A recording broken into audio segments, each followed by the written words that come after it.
Créanme que este estudio ha sido de mucha bendición para mi vida y espero que también Dios pueda bendecirlos a ustedes en esta mañana. ¿Por qué no me acompañan a orar para comenzar? Señor, te damos muchas gracias por este día, por este domingo que podemos venir, Señor, buscándote, Señor, buscando escuchar de ti, Señor, buscando aprender más de ti, buscando que tu Espíritu nos hable, Señor. Sabemos que tú eres real y que tu Espíritu se mueve entre nosotros, Señor, y que tú tienes un plan para cada corazón, para cada vida, Señor, que está aquí presente. Yo te pido que cumplas tu propósito, Señor, en cada uno de nosotros, y que tú seas el Maestro, que tú nos hables, Señor, a través de tu palabra en esta mañana, Señor. En el nombre de Jesús te lo pedimos. Amén. Bueno, si recuerdas, estamos estudiando el Evangelio de Marcos. Entonces, te invito que abras tu Biblia en el capítulo 2 de Marcos y vamos a leer un pequeño pasaje. Son solamente 5 versículos los que vamos a estar estudiando hoy, y te invito a que me sigas ahí en el versículo 18 al 22. Marcos 2, 18 al 22. ¿Estás ahí? Amén. Dice la palabra de Dios: los discípulos de Juan y los fariseos estaban ayunando, y vinieron y le dijeron: ¿por qué ayunan los discípulos de Juan y los discípulos de los fariseos, pero tus discípulos no ayunan? Y Jesús les dijo: ¿acaso pueden ayunar los acompañantes del novio mientras el novio está con ellos? Mientras tienen al novio con ellos no pueden ayunar, pero vendrán días cuando el novio les será quitado, y entonces ayunarán en aquel día. Nadie pone un remiendo de tela nueva en un vestido viejo, porque entonces el remiendo, al encogerse, tira de él lo nuevo de lo viejo y se produce una rotura peor. Y nadie echa vino nuevo en odres viejos, porque entonces el vino romperá el odre y se perderá el vino y también los odres, sino que se echa vino nuevo en odres nuevos. Amén. 5 versículos, como dije, un pasaje muy cortito, pero encierra cosas muy interesantes y, sobre todo, más que interesantes, cosas bien prácticas que espero que podamos aprender hoy. Y todo surge de una pregunta que le hacen a Jesús sobre el ayuno, ¿sí? Por un lado tenemos a los discípulos de Juan el Bautista, y bueno, Juan el Bautista, como sabes, en este punto de la historia ya estaba en la cárcel, ¿sí? Ya lo habían encarcelado. Entonces, por alguna razón, los discípulos de Juan el Bautista estaban con los fariseos y se acercan juntos con Jesús y le hacen esa pregunta, ¿sí? Le dicen: ¿por qué ayunan los discípulos de Juan y los discípulos de los fariseos, pero tus discípulos no ayunan? O sea, ¿por qué nosotros sí estamos ayunando y tus discípulos no están ayunando?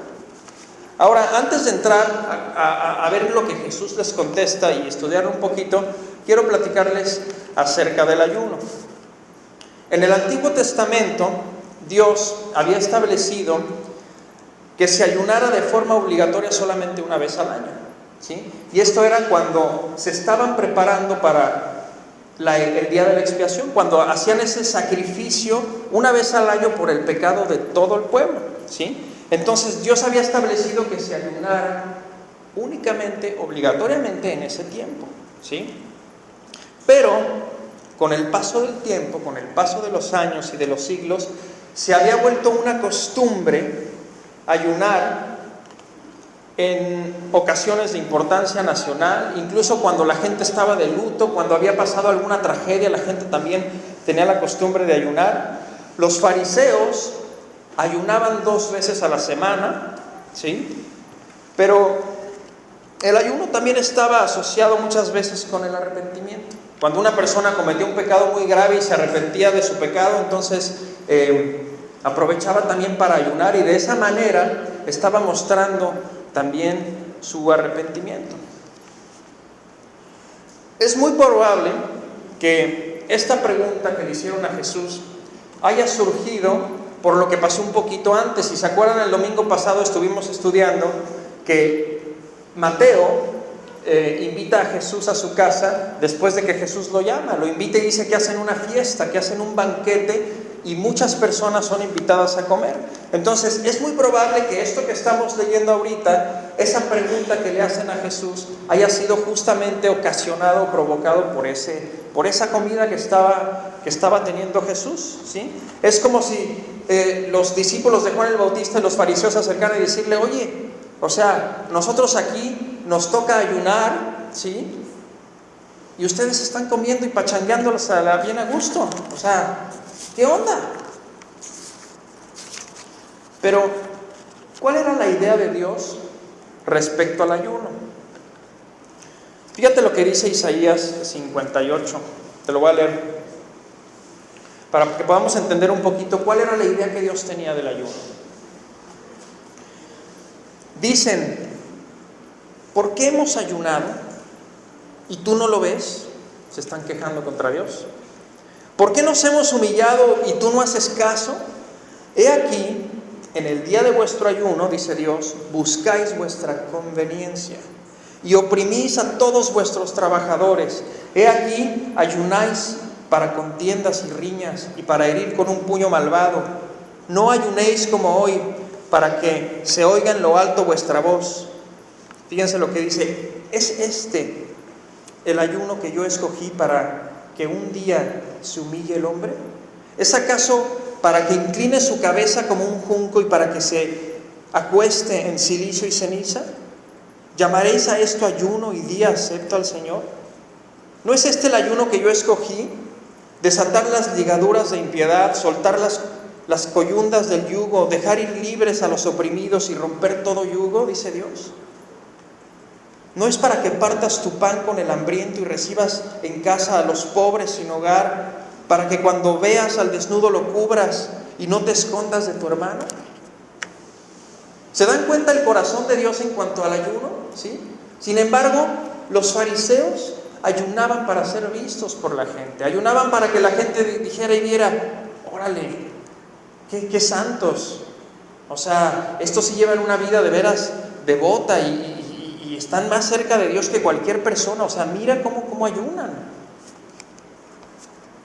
Pero realmente la motivación de un ayuno debe ser el estar en comunión con Dios, el tomar ese tiempo y dejar los alimentos a un lado para aprovechar esa oportunidad y entonces buscar a Dios en oración, buscar a su voluntad, meditar en su palabra. No es algo que necesitemos proclamar, ¿sí? Porque es precisamente lo que ellos hacían. Fíjate lo que dice Mateo 6:16. Jesús les dice: y cuando ayunéis, no pongáis cara triste como los hipócritas, porque ellos desfiguran sus rostros para mostrar a los hombres que están ayunando. En verdad os digo que ya han recibido su recompensa. O sea, ellos no solamente ayunaban y se quedaban calladitos, sino que realmente, o sea, se ponían así como si les estuviera pasando lo peor, ¿no? O sea, era un drama el ayuno para ellos. Entonces, hacían ver a la gente como que: ay, miren los golpes de pecho que me estoy dando, miren cómo sufro por Dios. Pero tú, dice Jesús, cuando ayunes, unge tu cabeza y lava tu rostro. O sea, date una bañada y una peinada, en pocas palabras. O sea, no te salgas así como que todo demacrado porque: ay, estoy ayunando, mira cómo me cuesta. Para no hacer ver a los hombres que ayunas, sino a tu Padre que está en secreto. Y tu Padre que está en secreto te recompensará en público. Fíjense, los fariseos que se ponían todos así demacrados para que la gente los viera y dijeran: wow, no, mira qué piedad, mira qué piedad. Dice Jesús: ya tienen su recompensa. Ya, eso fue todo lo que van a tener de reconocimiento, que la gente les aplauda tantito 5 minutos. Pero dice: tú no hagas lo mismo, en secreto. ¿Para qué te dejas ver de la gente? Dice: enciérrate en tu casa, cuando ores también dice, y Jesús que te ve en secreto te recompensará después en público. Entonces, como podemos ver, Dios ve el corazón y no podemos engañarlo. Nosotros podemos tratar de aparentar muchas cosas, podemos tratar de poner una fachada ante la gente, podemos decir muchas cosas muy bonitas, podemos pues cantar muy bonito a Dios, levantar nuestras manos, hacer oraciones muy padres, muy bonitas y hacer parecer como que somos muy espirituales, pero realmente Dios ve nuestro corazón. A Dios no lo podemos engañar. Podemos hacer creer a los demás un montón de cosas, pero a Dios no. Y es ahí donde debemos examinar nuestro corazón y ver realmente qué es lo que nos motiva cuando hacemos algo para Dios. Ya sea cantar, ya sea enseñar, predicar, compartir, lo que sea. Cualquier servicio que podamos hacer para Dios, ¿qué es lo que nos mueve a hacer lo que hacemos? El reconocimiento público, el realmente una actitud de querer agradar a Dios. Ahora, quiero que veamos cómo Jesús le respondió a los fariseos la pregunta que le hicieron. Fíjate bien lo que dice ahí. Dice, porque los discípulos de Juan y los fariseos ayunan y tus discípulos no ayunan. O sea, ¿por qué? Y Jesús les dijo, ¿acaso pueden los que están de bodas ayunar mientras está con ellos el esposo? Y aquí me encanta Jesús porque les contesta con una pregunta, ¿sí? Y aparte no es cualquier pregunta, sino que es una pregunta retórica, es una pregunta obvia, ¿no? Es una pregunta que tiene una respuesta totalmente lógica. ¿Acaso pueden los que están de bodas ayunar mientras está con ellos el esposo? Entre tanto que tienen consigo al esposo, no pueden ayunar. Pero vendrán días cuando el esposo les será quitado y entonces en aquellos días ayunarán. Déjame platicarte un poquito que en aquella época, en la cultura judía, las bodas no eran como las bodas que tenemos hoy en día, ¿sí? Nosotros aquí, por lo menos en nuestro país, aquí en México, pues una boda, llamamos al juez, viene el juez, pone su mesita, abre sus libros, saca su epístola Melchor Ocampo y te lee ahí, te echa un rollo 10 minutos, firmas y todos contentos. Luego hay una ceremonia, 45 minutos y después la fiesta, ¿no? Un pachangón que a lo mejor dura, no sé, 6, 7, 8, 10 horas, algunos se las avientan un poquito más largas, depende si es de día, de noche, y después de ese día, pues ya, cada quien para su casa, se acabó la fiesta, ¿sí? Yo me acuerdo que cuando me casé con mi esposa, pues empezó la boda como eso de la 1, 2 de la tarde, la ceremonia y luego la comida y luego la fiesta y esto y acá. Ya como para las 12 de la noche, yo ya decía, ya que se acabe, por favor, o sea, ya me quiero ir a dormir, o sea, ya, o sea, era todo el día tan largo que dices, ya. Pero en aquellos tiempos, las bodas duraban una semana. O sea, imagínense, una semana de pachanga, ¿sí? Entonces, por eso les dice Jesús, o sea, mientras el novio está con sus invitados y los invitados están con el novio toda esa semana celebrando, pues no, o sea, no pueden programar un ayuno. Es como si te invitan una carne asada para el sábado, tus amigos, y dices, ay, híjole, el sábado, yo creo que voy a ayunar ese sábado. No, o sea, programas tu ayuno para otro día, porque vas a ir a celebrar. ¿Estás de acuerdo? Entonces, Jesús le responde con esa pregunta, ¿puede ayunar los invitados del novio durante la boda? Pues no, obvio que no. ¿Y qué quería decir Jesús con todo esto? O sea, ¿por qué Jesús les contesta de esta manera? Si nos vamos un poquito más atrás en el Antiguo Testamento, nos vamos a dar cuenta que hay una figura que siempre ha estado ahí, que siempre Dios ha manejado como que Dios es el novio de Israel. ¿Sí? En el Antiguo Testamento así lo entendían ellos, como que Dios era una figura del novio, del esposo, y la esposa era el pueblo de Israel. Era una figura de amor, de que él iba a cuidar de su esposa, de su pueblo, ¿sí? Pero ellos estaban entonces familiarizados con esta imagen. Es por eso que Jesús les dice, les cuenta esto de las bodas. Fíjense lo que dice Isaías 62:5. Si lo quieren buscar, vamos ahí para que me acompañen. Isaías 62:5, para que vean lo que les estoy diciendo. Isaías 62:5.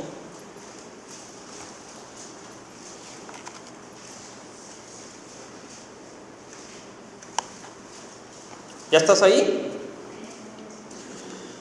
Fíjate, nunca más se dirá de ti abandonada, ni de tu tierra se dirá jamás desolada, sino que se te llamará, mi deleite está en ella, y tu tierra desposada, porque en ti se deleita el Señor, y tu tierra será desposada, porque como el joven se desposa con la doncella, te desposarán tus hijos, y como se regocija el novio por la novia, tu Dios se regocijará por ti.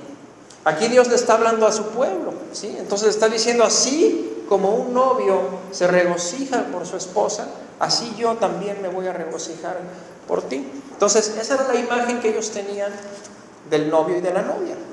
Entonces, si nos vamos ahora al Nuevo Testamento, nos damos cuenta que en el libro de Apocalipsis nos dice que cuando regrese Jesús por su iglesia, va a haber una gran fiesta. Y esa fiesta se llama las bodas del Cordero, ¿sí? Las bodas del Cordero. ¿Y quién es el Cordero? Cristo es el Cordero. Entonces, fíjense, lo que está diciendo aquí Jesús es que Él va a venir por su iglesia y que vamos a tener una gran celebración porque Él es el novio y nosotros, su iglesia, somos la novia, ¿sí? Fíjate, entonces la respuesta que Jesús les estaba dando, Jesús estaba adjudicando el título que solamente le correspondía a Dios como novio de su pueblo. Lo que Jesús estaba diciendo, aparte de contestarles toda su pregunta, es: yo soy Dios, yo soy el novio.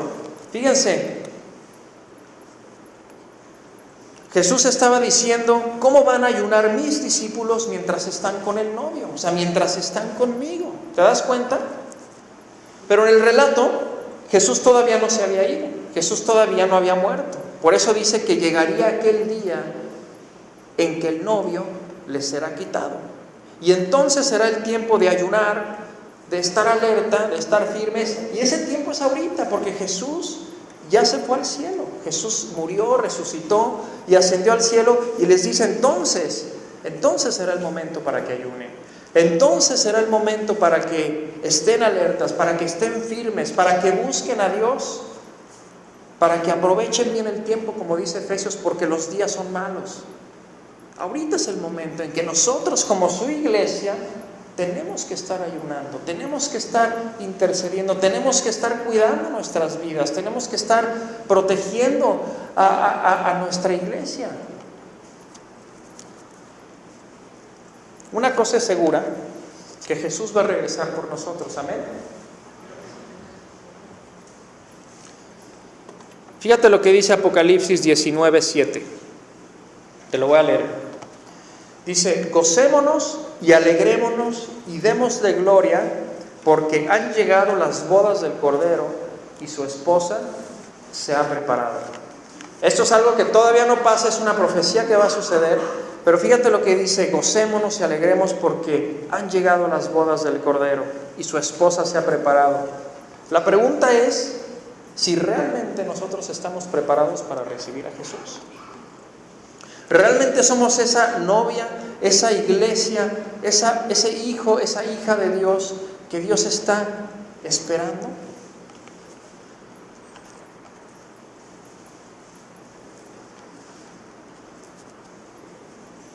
Después de que Jesús les responde su pregunta del ayuno, sucede algo bien interesante.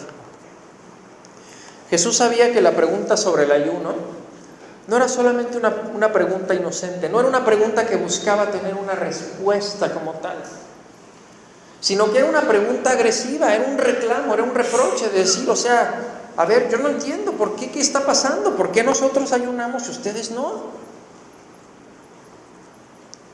Y aquí me encanta Jesús porque yo no sé de dónde sacaba las historias Jesús, pero les contestaba de una forma impresionante. O sea, no sé si a ti te ha pasado cuando estás leyendo que dices, o sea, ¿cómo se le ocurrió decirles eso?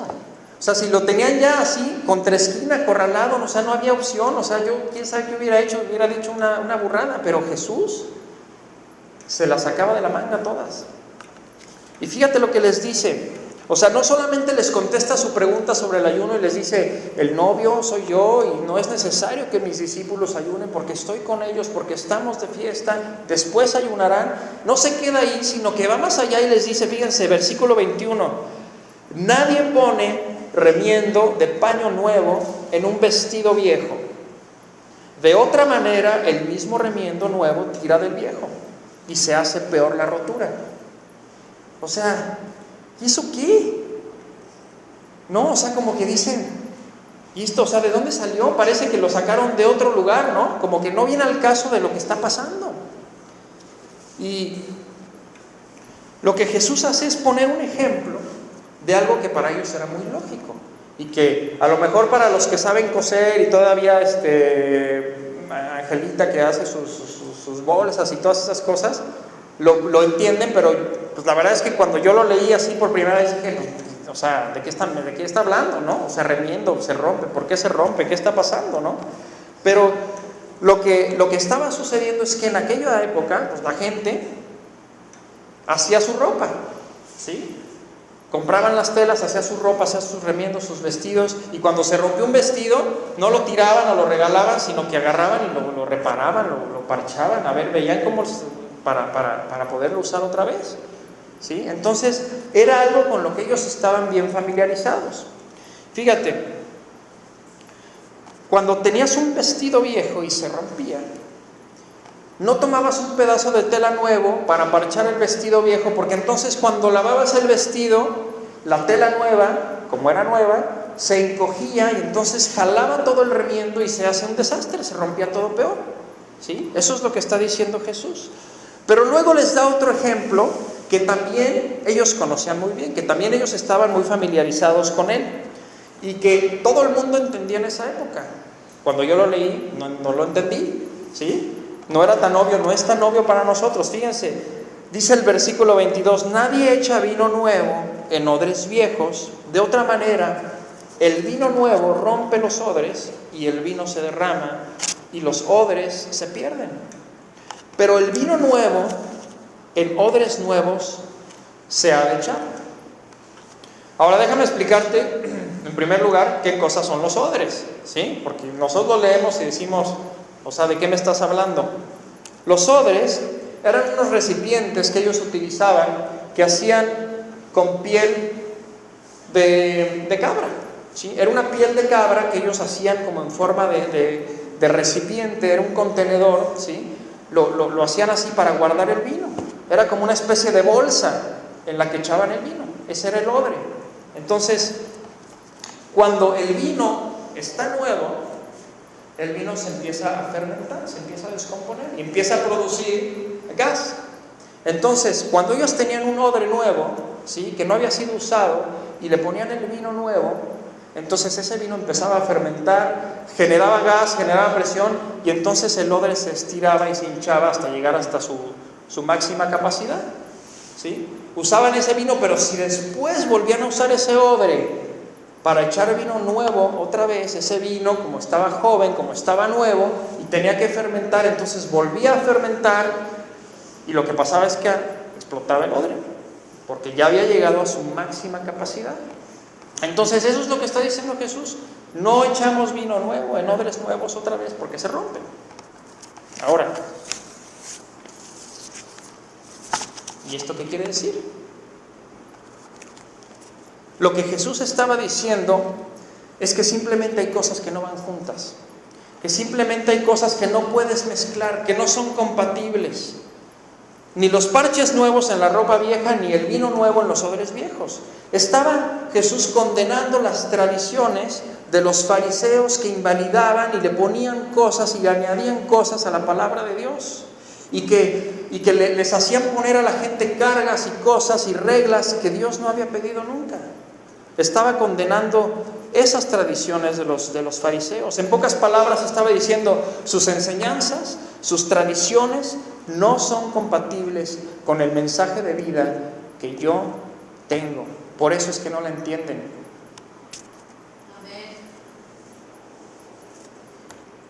Te voy a dar varios ejemplos.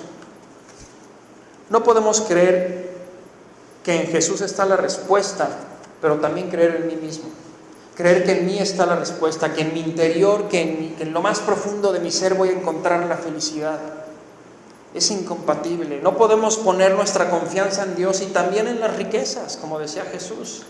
No puedo creer que Dios lo sabe todo y al mismo tiempo confiar más en lo que yo pienso, en mis propios razonamientos, en mis propias conjeturas. No puedo creer que Dios es todopoderoso, pero que la solución para mi vida la tiene un psicólogo.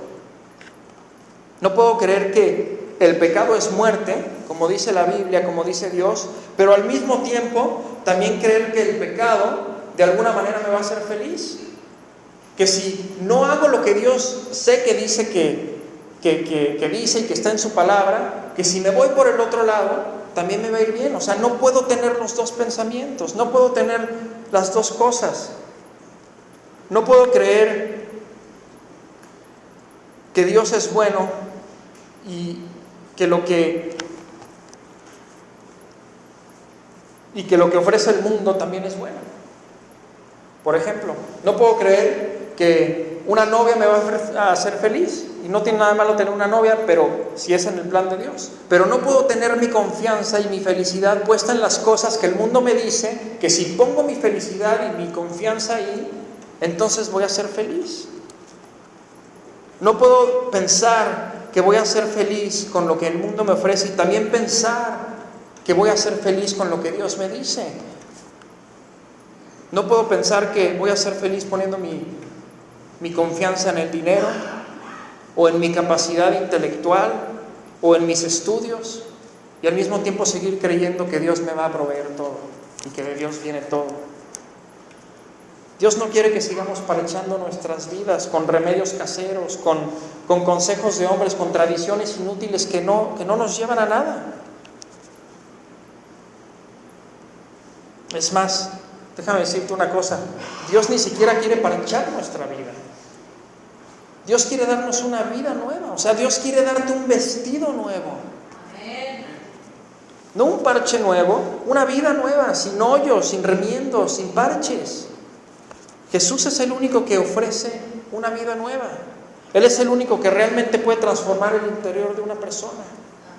Los fariseos eran como esos odres viejos que no podían aceptar el mensaje nuevo de Cristo, ¿sí? Estaban tan endurecidos, tan hinchados de su avaricia, tan hinchados de su hipocresía y de su soberbia, que eran recipientes incapaces de recibir la gracia de Jesús. Una vez una persona me dijo: no, es que la santa tradición está por encima de lo que dice la Biblia. Y dije, ok, sus santas tradiciones, que ni siquiera eran tan santas, no solo no le permitían acercarse a Jesús, sino que lo alejaban aún más de Él. ¿Cuántas veces nos aferramos a ideas equivocadas y a tradiciones que simplemente seguimos porque sí? O sea, por seguirlas, porque siempre lo hemos hecho, porque así me han dicho siempre. Y nos parecemos a la mujer que estaba recién casada y que estaba ahí una mañana haciendo unos sándwiches para su esposo, y cuando llega su esposo a la cocina ve que está el sándwich calientito, pero el sándwich estaba un poquito raro, o sea, le faltaban las 4 esquinas, estaban cortadas las del pan. Y le dice: oye, mi amor, ¿por qué cortaste las esquinas del pan? Ah, pues es que, no sé, así me enseñó mi mamá. Ah, ok, entonces ya se va el esposo y se queda intrigada la mujer y dice: ¿por qué corto las esquinas del pan? Y entonces toma el teléfono, le llama a su mamá y le dice: mamá, o sea, ¿por qué corto las esquinas del pan? ¿Por qué siempre debías ir a hacer eso? Y la mamá se queda pensando y dice: híjole, pues, no sé, así lo hacía mi mamá. Y entonces dice: no, pues hay que hablarle a la abuela, y agarran el teléfono y le agarran a la abuela y le llaman y le dicen: oye, abuela, ¿por qué cortas las esquinas del pan cuando haces un sándwich calientito? Dice la abuela: no, pues, no sé, así lo hacía mi mamá. Y corren al hospital y ya la bisabuela está muriendo de 95 años. Al preguntarle, dicen: bisabuela, o sea, ¿por qué le cortas las esquinas al pan cuando estás haciendo un sándwich? Y la bisabuela dice: no, es que lo que pasa es que yo tenía en mi casa un sartén muy chiquito y no me cabía el pan y le tenía que cortar las esquinas. Y así es como muchas veces nosotros actuamos. ¿Estás de acuerdo? Hacemos cosas por tradición sin ponernos a pensar el fondo de las cosas. Podemos tener ideas acerca de Dios que son totalmente equivocadas. No dejes que nadie te diga cómo es Dios. Tienes que descubrirlo en su palabra por ti mismo. Tienes que estudiarla, tienes que meditarla, tienes que leerla, tienes que buscar a Dios en oración para que nadie te chamaquee, como dice el pastor. ¿Y sabes qué? Cuando hagas eso vas a encontrar que Dios quiere darte un nuevo corazón, que reemplace ese corazón orgulloso, ese corazón roto, ese corazón duro que no quiere creer, que no es un recipiente apto para recibir la gracia de Dios. Un corazón que tal vez esté lleno de envidia, lleno de enojo, que no quiere reconocer la maldad que hay en él y que no puede recibir el mensaje. Ahora, ¿qué tenemos que hacer para recibir un nuevo corazón? Es un regalo de Dios. Es un regalo que Él nos ofrece de una manera gratuita, por su gracia. ¿Te acuerdas del Sermón del Monte? ¿Recuerdas cómo empieza?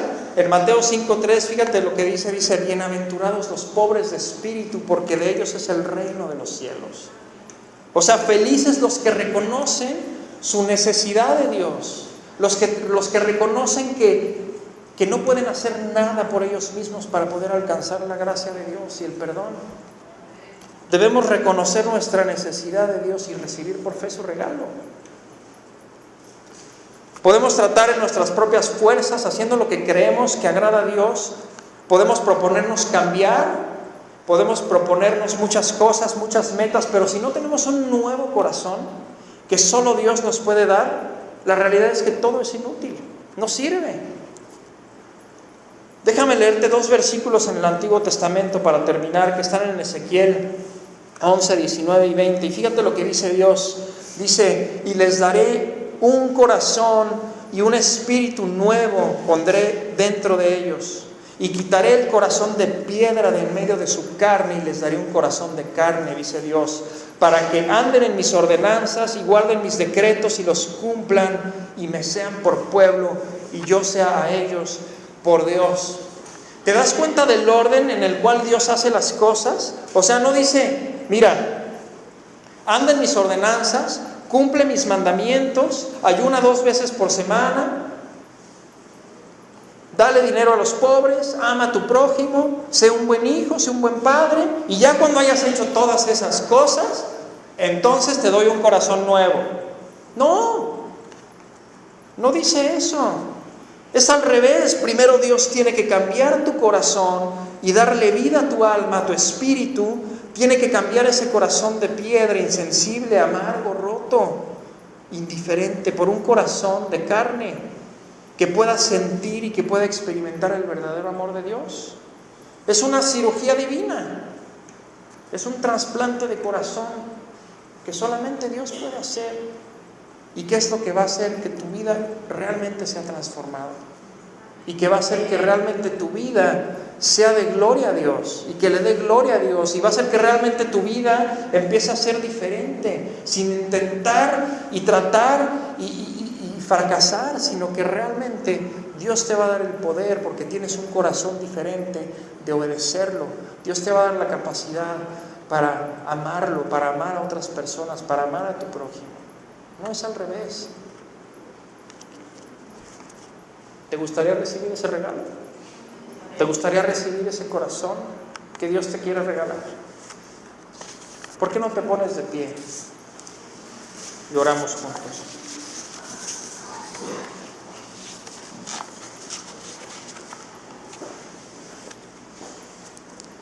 Señor Jesús, te damos muchas gracias, Señor, porque solamente tu palabra, Señor, nos transforma, Señor.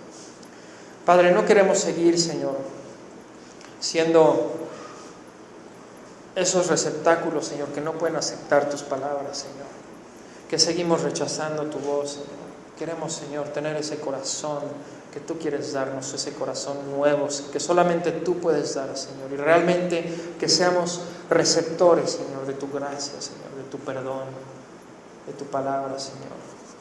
Te pido que aquella persona, Señor, que haya sentido en esta mañana en su corazón aceptar ese regalo que solamente tú puedes dar, aceptar ese regalo por fe y decir: yo quiero un corazón nuevo, yo quiero una vida nueva, yo quiero que Dios me renueve, yo quiero que Dios me cambie.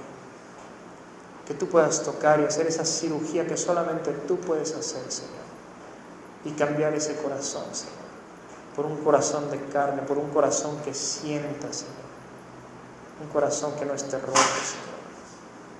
Gracias porque tú haces una obra milagrosa, Señor, en cada persona, Señor, que se acerca a ti, Señor. Gracias, Señor. Nos ponemos en tus manos, te damos las gracias, Señor, en esta mañana, en el nombre de Jesús. Amén.